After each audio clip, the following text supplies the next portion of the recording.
bu darsimizda Excel dasturida главное menlar qatori bilan tanishib chiqamiz. Excel dasturiga kirganimizdan keyin mana главное menlar qatori bor. Biza qaranglar. Mana yerda polniy uskunalari bor. Bularning vazifalari bo'yicha qisman ko'rib chiqamiz-da, keyin keyingi darslarimizda bularning ustida amallar bajarib ko'ramiz.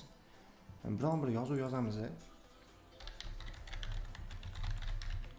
Biron bir yozuv yozib oldik va yozib olganimizdan keyin mana bu oyna, tip oynada nimadir? Bular shrifimizda turi, Times, Caliber yoki Arial xohlaganimiz xoslik bo'ladi.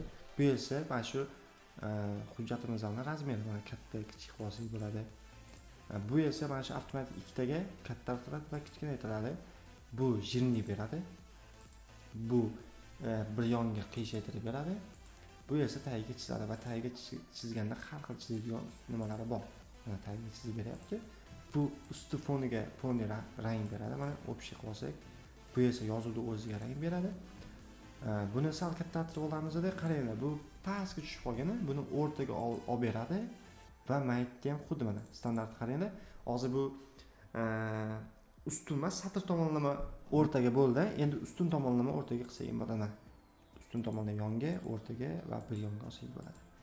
Endi bu yozuvlarni har xil o'lchamga keltiradigan, mana yozuvlarni qanaqa holatga keltirib ko'raysizlar? Bunaqasiga qilsak, bunaqasiga yozuv bo'ladi. Mana qilsak, bunaqasiga yozuv bo'ladi. O'sha yozuvlarni har xil holatga keltiradigan joy hisoblanadi. Общий bu formulalar uchun ishlatilayotganlar, buni keyingi darslarimizda ko'rib chiqamiz. Hozirgi paytda faqatgina mana shu yo'llarni o'rganib chiqishimiz kerak edi. Va qaranglar, bizda hozir tezkor klaviaturalar bor. Mana bu ustiga bossalaring, ko'rgan bo'lsalaring Ctrl B. Buni avtomatik Ctrl B ni bossalaring qalin va orqaga qaytarsalaring bo'ladigan joylari bor. Endi bizga ba'zi bir yozuvlar kerak bo'ladi. Yozuvlar kerak bo'lgan paytda mana yerda mana copyright tugmasi bor.